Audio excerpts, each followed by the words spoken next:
The emergence and gradual growth of the space economy in Africa is slowly but surely reshaping the technology landscape and addressing critical developmental challenges on the continent.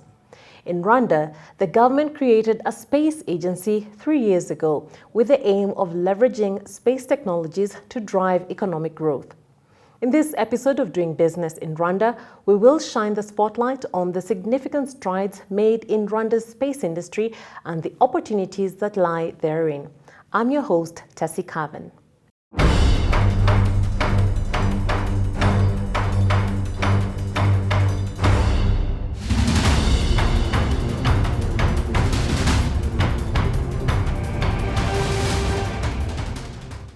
According to this year's African Space Industry Annual Report, the African space economy is projected to grow by 16.2% to $22 billion by 2026. Most statistics show that the global share of the space economy amounts to $469 billion, but Africa only taps into $19 billion. With Rwanda keen on developing its space industry, the government formed the Rwanda Space Agency. We created our space agency about 3 years ago, and for us the intention that we had was really positioning Rwanda as a key leader in terms of the space industry and really leveraging space technologies to really drive economic development. When it started off, it really was a department within the regulatory authority RURA. And so over time, we realized the very strategic role that the space industry would play for a country like Rwanda, and that's how the agency was created. Just to put things into context, when you look at the share, the global share of the space industry, it's about 469 billion, and Africa alone is really tapping into 19 billion of that 469. What that means is that the potential is big for us to build the right capabilities and really be a strong player.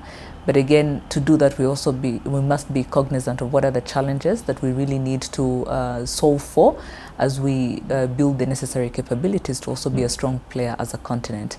Now, a country like Rwanda that is betting big on technology, that's why space technologies, AI, cybersecurity, machine learning, all these emerging technologies for us are of interest because we believe, not only are we a country that is betting big on technology, but also we have an opportunity to build the capabilities today in a way that can position us as a strong player on the global scene over time. And so we continuously monitor the global technology trends, where things are going, where we see technology really playing an impactful role for society, but also driving economic growth. And based on those global trends, we're able to feed into some of the policies, some of the interventions, the programs that we design that will allow us to really be a major player on the scene, as opposed to being a consumer and playing catch up as we've done over the last couple of years. So we're very excited about what the future holds. It doesn't mean it won't come with challenges, but at least it's also having a very clear vision of what we want to achieve and working through it while solving for some of the barriers that we may have along the way. Government of Rwanda wanted to first leverage space technology to address existing goals, right? So Vision 2020, which is passed, as well as now Vision 2050, the NST1 vision, etc.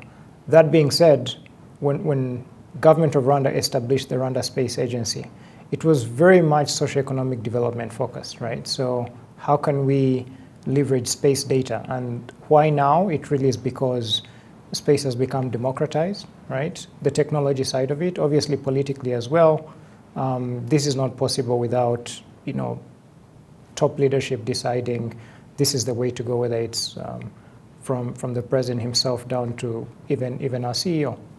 Now, from an African perspective, there's been a couple of, I wouldn't call it a space race yet, because there's not really many entrants, and it's also, everyone is trying to figure out where they can add value.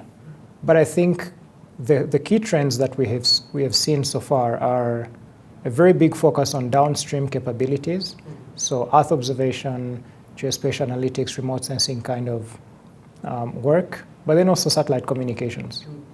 So in our case, we're landlocked as a country geographically, but we're not space locked.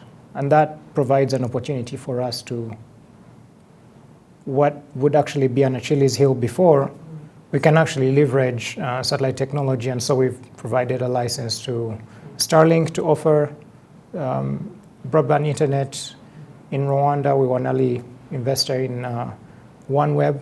And so we're making headway to really see how does this add value to the average Rwandan in the short term.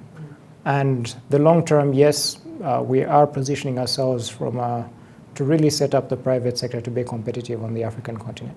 Rwanda has been using space technology and data to address challenges in different fields, including communication, agriculture, urban planning, disaster management, among others. We look at the telecommunication landscape. Africa, and particularly Rwanda, we still have some very remote and underserved areas that do not have access to good telecommunication service.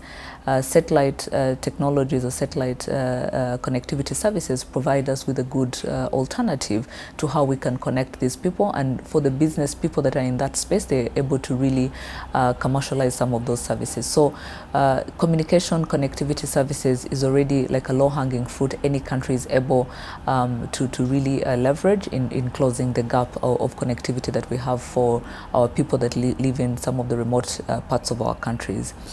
The second thing, you look at how we're using satellite data and imaging. So let's look at the fact that we have vast land across the continent. We're rich in mineral resources.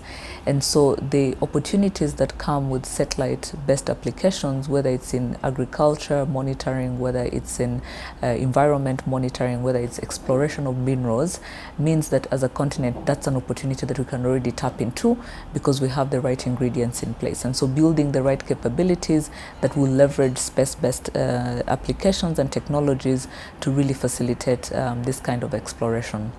Now, let's think about disasters. And I think yesterday at the conference we did mention how we're able to leverage space services to really facilitate with the way we responded to the disasters that we encountered in May. And we see this across different parts of the world, how we're using satellite imagery and data for disaster management, but also response at the same time. And so for us, this is we already see this as a niche for us as Rwanda, and that's why with the Rwanda Space Agency we're able to build those capabilities that one will allow for us to leverage the ability to consume this satellite data and imagery, build data analytics capabilities around that, and feed this into some of our decision-making processes that we already undertake. And so for us, really, it's some of the very early, areas that we've started to work on. We have many organizations across the government of Rwanda that are already doing that, whether it's the National Institute of Statistics, the Ministry of Environment, the Ministry of Agriculture, the National Land Authority. So all these are institutions, I think more than 10, that are already using this satellite image and data.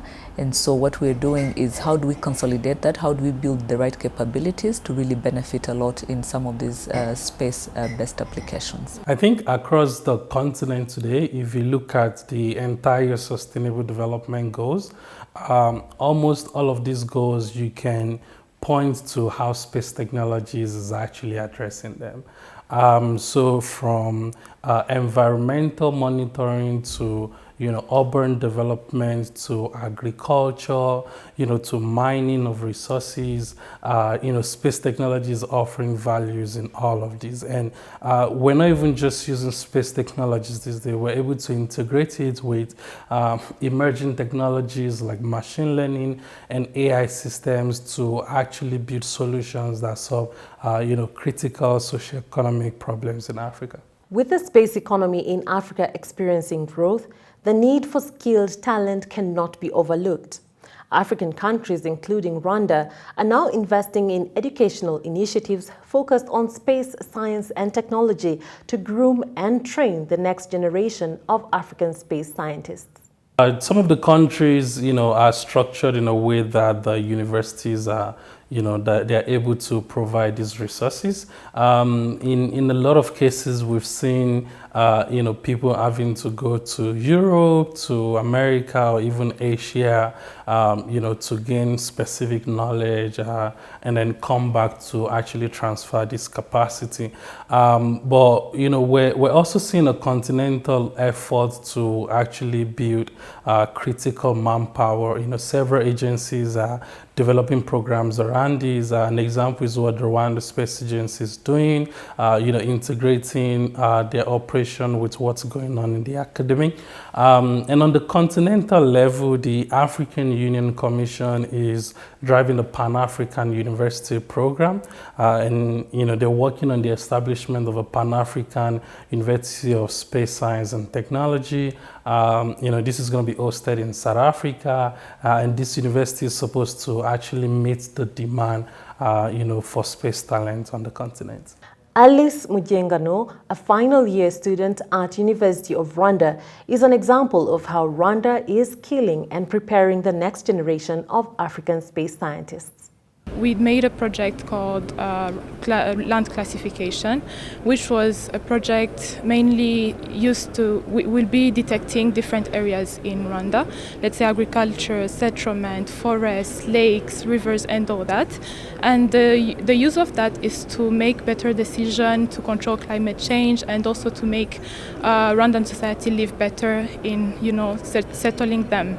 Yeah, so that is what project we made, and specifically we made a model in machine learning and using machine learning that's gonna be uploaded to an artificial intelligence satellite that's gonna be doing the work.